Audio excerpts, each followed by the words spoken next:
Hey, Joy here. Rachel and I would like to welcome you to You're All Right, Get Up, podcast full of laughter, personal stories, encouragement, and often a show about living life. As a disclaimer, our podcast does not offer professional therapy or treat illness. We are a motivational, supporting podcast sharing our life experiences, stories, and laughter. And don't forget to listen to our Wednesday What to get your midweek boost. And we would love for you to check out our sponsor tab and consider joining us. If you have questions or need any additional information, please check out the sponsors tab on our website or contact us at info@allrightgetup.com. And we'd like to give a shout out to an amazing company and sponsor, Endeavor Promotions out of Birmingham, Alabama. Danny Kirkland has done an amazing job of our promo items, and we encourage you to check out his website, endeavorpromotions.com, or he can also be reached at 205-540-8292.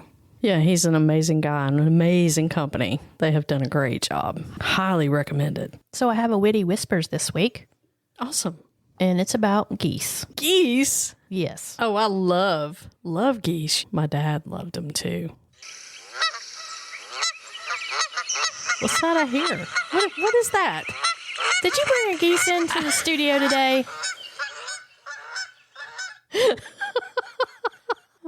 So I'm going to share with you 4 really cool things about geese. Awesome. So probably the first one, everybody realizes that geese fly in the V formation. Yeah. Right. So, of course, this is a way that as each bird flaps its wings, it's creating lift for the other birds. Mm-hmm. So they can fly further with less effort. But when a goose falls out of formation, they quickly realize it takes more energy to try to fly alone than with the group. Oh, wow. I felt like that could be changed with us, and that sometimes we try to isolate ourselves, but in fact, we're better with a group. Better together. Right. Better together. That is awesome. Wow. This next one, it gets me a little emotional. Oh, boy. Did you know that geese support each other during tough times? Really? Yes. So when you have a goose that gets sick or injured, 2 other geese will drop out to be with that goose and stay until they are able to fly again. Oh, my goodness. Yes. Wow. Again, better together. What a great support group. I mean, come on. This is a great example. I know I want to adopt these geese. Wow. Yeah. You know, a lot of people think about these geese being nuisances. Mm-hmm. So many people, and I realize that, you know, they can be in the way. They can block traffic or get things dirty or whatever.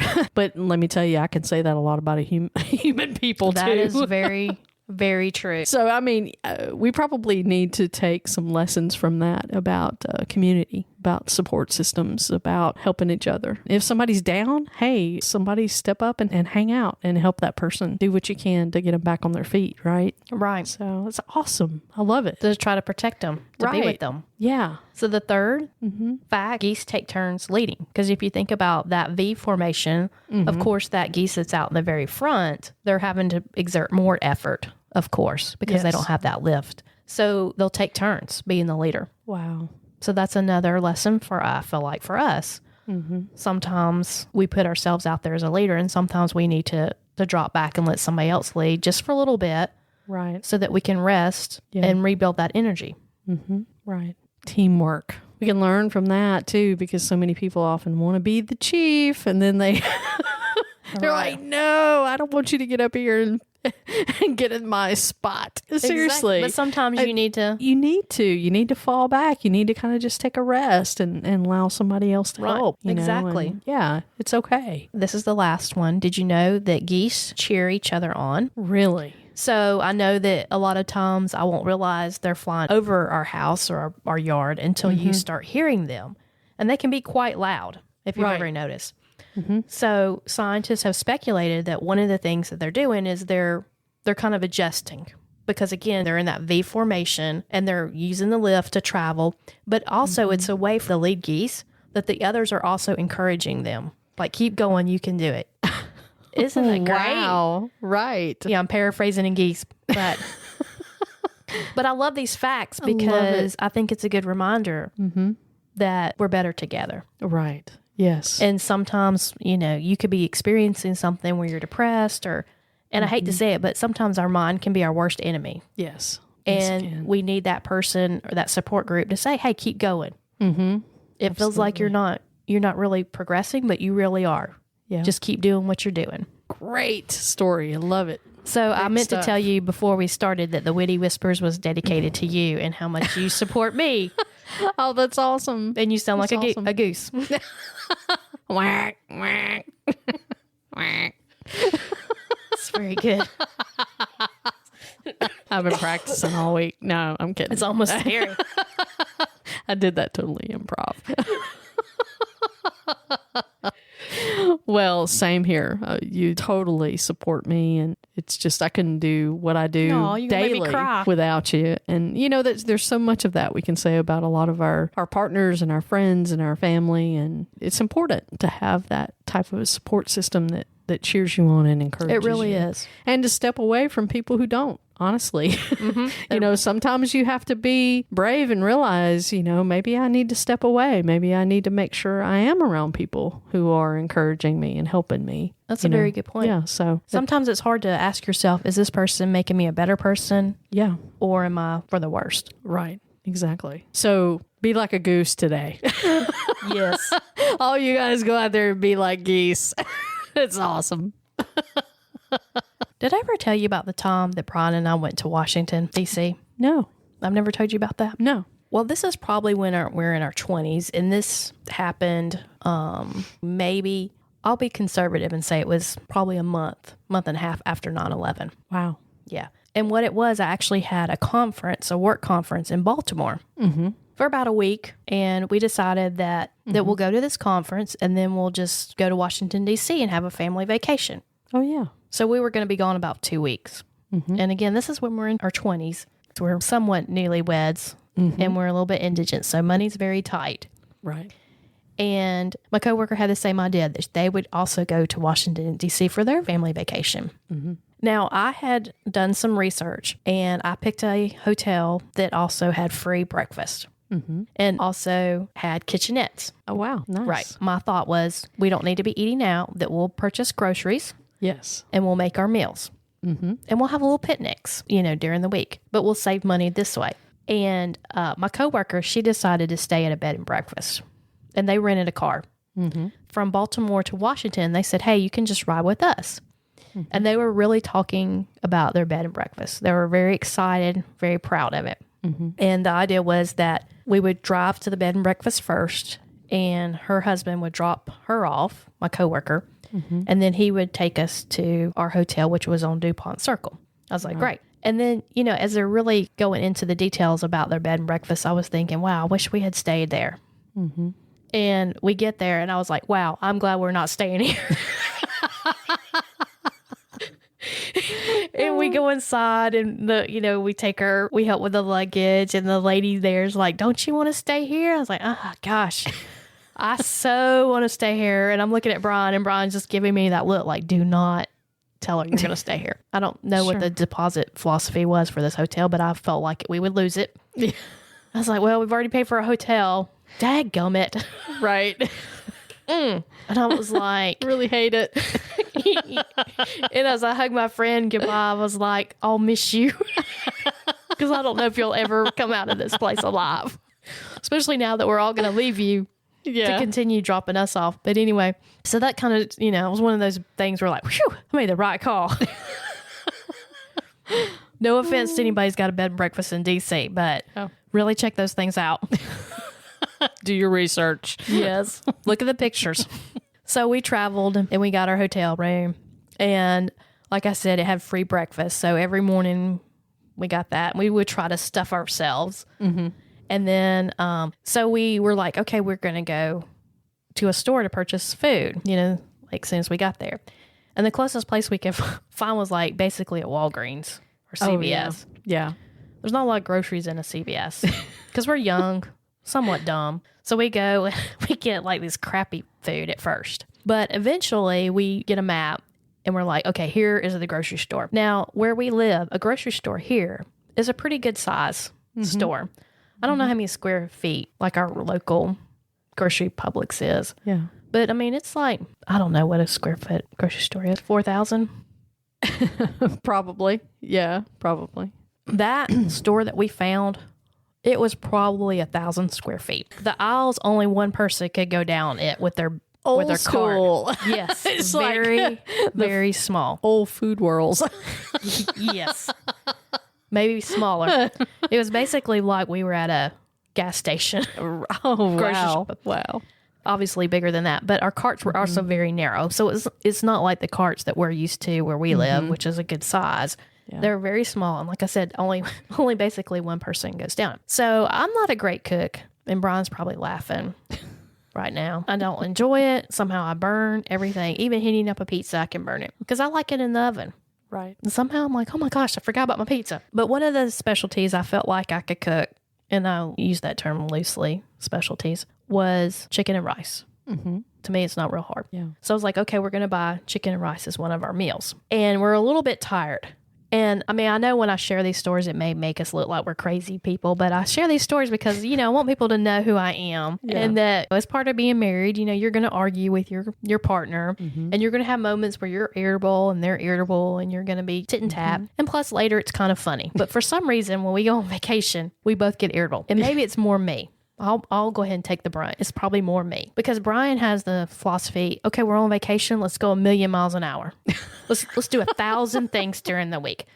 That's his mindset. My mindset is, let's just sit down and watch people. Let me read. Let me watch people try to get on this ship in the lake or whatever, the ocean, or let's just take it easy. Just relax. Let's just breathe the air. Let's just be one with the air. Not 1,000 things. Yeah. And so I'm not used to going 1,000 miles an hour. I actually have to take an extra vacation day now after we return from vacation because I'm so tired from our vacation. Right. That's who he is. So he's probably wore me out. So we're in this very small grocery store, and I'm getting the chicken, and this is back, this is over 20 years ago. And so he's talking about how expensive the chicken is. And I'm like, it's $10, but the rice is 99 cents. So we're basically eating, let's just say it's $10 meal. Right. And we start arguing in this very tiny store. He has had enough of me, and he decides to go 3 aisles over. Now remember, it's not a large store, and I will not be ignored. So I'm talking to him, and I know he can hear me, even though the aisle, there's only me. And I try to explain to him the chicken and rice, it's good to go because we'll at least have at least 2 meals. Yeah. So if we have 2 meals, there's 2 people, it's $2.50 for each meal. Where are you going to buy that from? Right. I don't realize it, but other people do. I have an accent. So just imagine you're in Washington, D.C. You're trying to do your grocery shopping and you hear, it's chicken. How much do you think this chicken is? The rice is 99 cents. We're creating a scene. 100%. Now, how many people are in the store at this time? It's crowded. I mean, it's crowded? Yeah, it's wow. crowded. Okay. I mean, it's probably like 5 o'clock. Oh, wow. So people are starting to get their groceries. Yeah. And they're hearing these country bumpkins. Hillbillies talking about chicken and rice. And just to go in. And then we're mad. We get up to the cash register. I don't even remember it having like a conveyor belt. Mm-hmm. So we're just basically handing, I guess people didn't just buy a whole week's worth of groceries there. It's like a counter or something. Yeah. And so she's just not happy about us being in there. We're not happy about being in here ourselves. And it's like they just won't out. And so we basically get all our groceries, which it's for a week now. And do you know how heavy groceries are after a couple blocks? Oh, definitely. So we probably walk, I don't know, probably 5 or 6 blocks back to the hotel. Mm-hmm. And I keep saying, let's just put the cab on the credit card. Nope. We're walking. I'm like, I don't care. Let's just, no. You don't know how much interest you pay on that. It's not worth it. So as my bleeding hands return to the hotel where the handles of the bags are just cutting now. Wow. I'm like, this is so worth it. So we do our groceries, and then the week proceeds, and we have a great time. Actually, the only problem with going so close after 9/11 is security was very tight, understandably. Yeah. And so I don't know if you still can, but you could walk right past the White House. Mm-hmm. And all of a sudden, there's like a gate on each side of this little passageway. It's kind of like an alley, I guess. I don't know. I'll stick with passage. And all of a sudden, they shut you in. And I'm like, oh, what's going on here? They can't have very tall buildings that can't go past the Washington Monument. So everything's relatively low. So you can see all the snipers on top of the roofs. All of a sudden, they're like there. Wow. And I'm like, whoa, what is going on? All of a sudden, I think the Secret Service man just he just melts out of the tree and just is like standing right in front of us. Whoa. I mean, all these Secret Services are everywhere. And all of a sudden we see this huge limousine coming in because they're coming into the White House. Yeah. And I'm a little bit I'm not nervous. Maybe I have ADD or whatever. And so I'm always moving. And this Secret Service guy, I mean, he's just like on TV. He's got his black tie, his jacket. Yeah. He's got his sunglasses like he likes them. He's looking at me, and I'm just moving and checking out my bags. And Brian goes, if you don't be still, I'm going to whoop your meat. It's like, this guy's checking you out. You know, you're starting to look suspicious. I'm like, I'm just looking through my purse. He's like, just be still. For the love, just be still. I was like, okay. So I would like to say that we saw the president. We probably didn't. Yeah. But I would like to think. So we actually saw the limousine. The limousine like went past us like 5 feet from where we were standing. Right. Probably. It had to have been, right? It was with really all cool. of the activity going on there. And then I was concerned. I'm like, wow, you can get this close to the White House and the president? Yeah. And again, this is like just after 9/11. Mm-hmm. So I'm sure things have been shut down. It was a really great experience, but a lot of the places were closed. You know, you obviously couldn't do a tour of the White House. Some of the museums were closed. The Library of Congress was closed. So I'd like to go back, but now I'm middle-aged. Right. And there'll be definitely differences. I'll probably stay at the same hotel, get my free breakfast. Definitely. Don't leave that out. I don't care what your income is. Free is free. I'm not too proud. Get your free waffles. But one of the things that also occurred while we were there, and again, this is why I do get tired on our vacation, is because we walk everywhere. Yeah. I went from not hardly moving at all, you know, because once you have again, this is 20 years ago, an office job, you have a tendency just to sit. Mm-hmm. Now, things are a little bit different. I have a standing desk and try to move around every hour and whatever. But back then, probably been in the job maybe 4 or 5 years, and you're just sitting. You're not really doing a lot of walking. Right. But on vacation, we change that. We go from walking maybe a mile a day to, I don't know, 400. And again, now remember, I'm in my 20s. Yeah. And even though I've gone to Washington, D.C., I have decided that my shoes are important and that you should have shoes that go with your outfit. Not walking shoes, but just cute shoes, you know? Now I'm like, just get me some tennis shoes. I don't even care if they have Velcro that you can Velcro them closed. As long as they're comfortable. I don't care what they look like. One day we walked from like DuPont Circle to the White House, and then we walked from the White House to the Lincoln Memorial, went all the way across to Arlington Cemetery. Oh, wow. Walked around in there, which was amazing. It's very very solemn. Yes, it was very solemn. It's very respectful. We got to see the tomb of the unknown soldier and that changing the guard. Kennedy's. Yeah, which, by the way, they're very particular about how you behave there. Oh, as well. You will respect it. Yes, that's I saw something some to people see. told them to shut it up. Yeah. And so that's just amazing to me. And so we walked around in the cemetery, and then we walked, as we're walking back across the bridge, I tell Brian, as the blisters were just, I mean, huge blisters. I'm like, I don't care how much it costs. We're doing a cab. And he's like, I don't know. You know, I was like, I will sell my body right here on this bridge because I cannot walk anymore. And he's like, if you would wear better shoes, I'm like, I got it. I'm not wearing tennis shoes. I have acknowledged that. From now on, tennis shoes. But right now, I cannot walk anymore. I will do whatever it takes to get a free transportation back to the hotel. It doesn't even have to be free. I was like, credit card, sex worker. I don't know. I'm going to do it. And it's to the point like I'm like solid. So I don't know what they call their transportation system. It's like a subway. Well, I'm like, if these people can figure it out, the country bumpkins who come to town can figure it out. I mean, I'm relatively intelligent. So let's just figure out that. Where are all these people? How do they get from point A to point B? So we go down there and we found out that the Metro had been running the whole week free. Oh, wow. I don't know why it was free, but it was. Oh, my goodness. I was like, you mean the first 3 days we could have been on this thing? Yeah. So we did learn how to go from different stops, you know, figure out the map and how things work. So anyway, we did that and we really enjoyed our chicken and rice, I might add. I was going to ask how long that lasted and how that turned out. $2.50.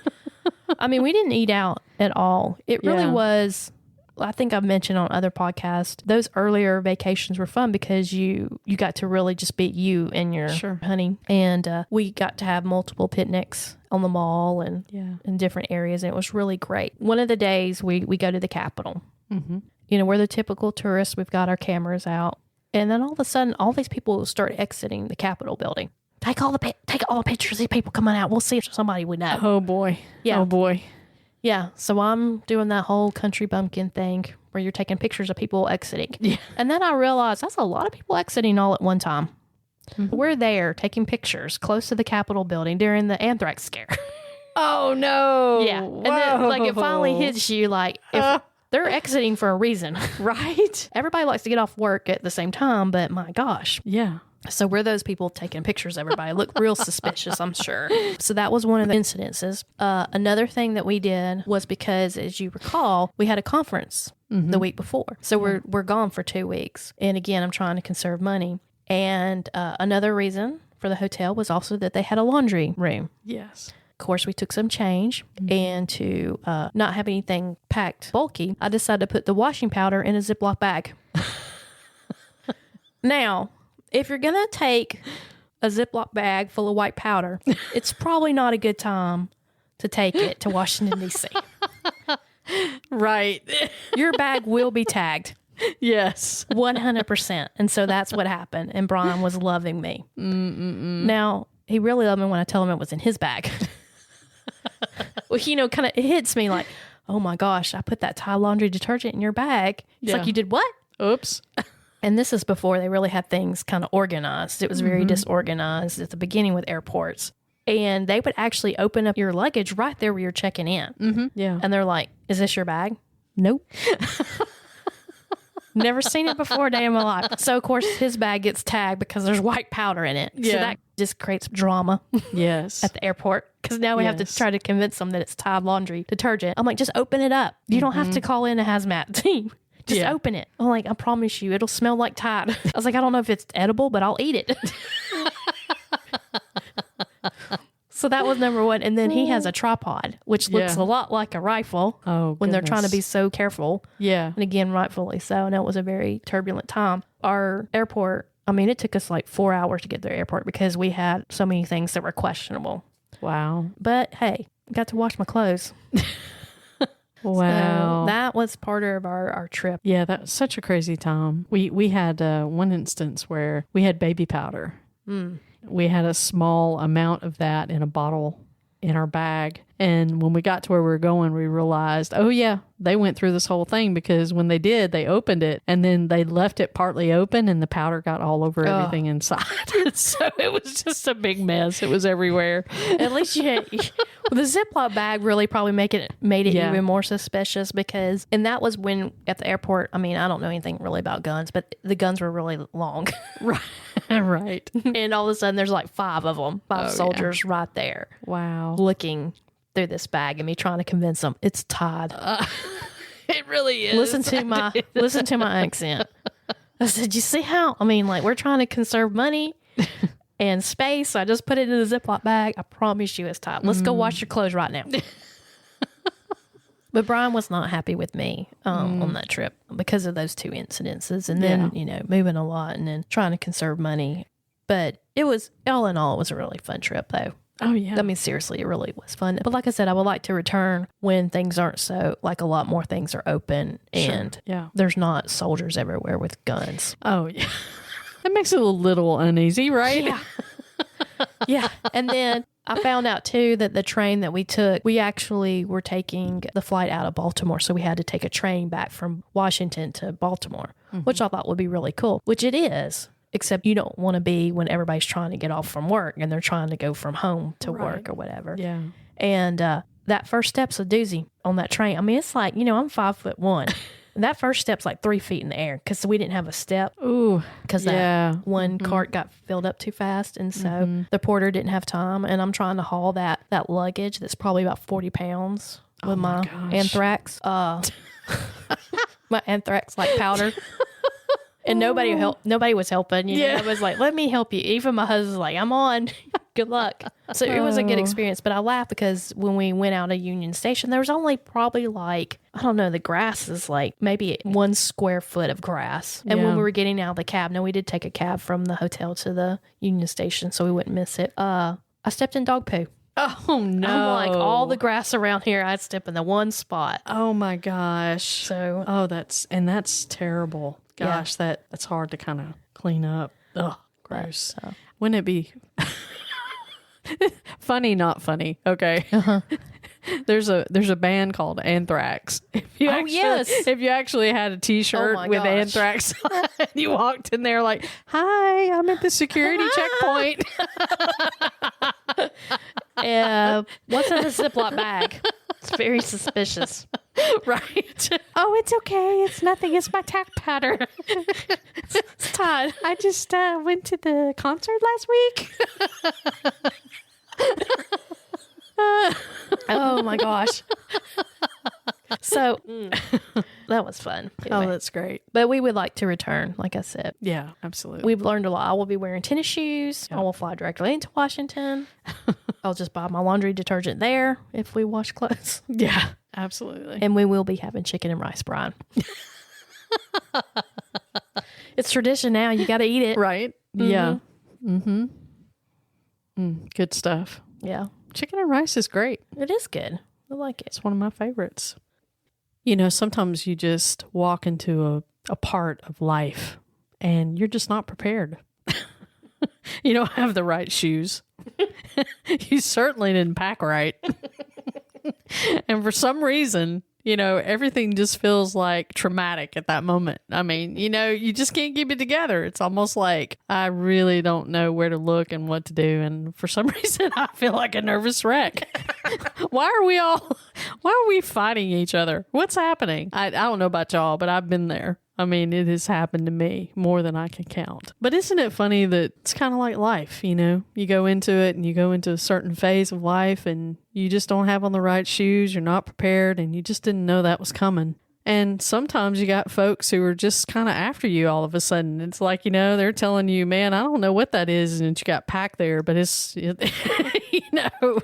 Let me help you unpack it. Let me help you with that, you know. And you're like, dude, I know what this is. I know where I am. I know what's going on. And how many times has that happened? A lot. But keep this in mind when you get to those places in life and you feel like all of a sudden you're just kind of, I don't know, you're just alone and you feel like you're alienated. You may even be somewhere that you're not familiar with. And, you know, all of a sudden you're not really sure why all those guys are staring at you from the top of the building. What am I supposed to do now? Just stop for a minute. Just take a breath. Close your eyes. And just really remember who you are and where you are. Remember that you've come a long way from where you used to be. And be super proud of that. Be super proud of the fact that you have really done a lot of great things. And when you keep that in mind, just remember that when you've come this far, but you know that you can go a lot further and you can see a lot more and do a lot of great things in life. So keep that good attitude, keep that in the back of your mind, and remember that tomorrow is a better day. Remember, you are stronger than you think. Don't give up. If you feel overwhelmed and you can't do it on your own, reach out to a caring friend, a pastor, or counselor.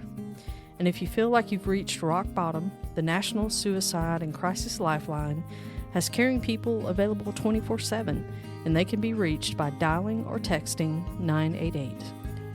Stay true to yourself, embrace the power of kindness, and know you matter. Till next time, friends.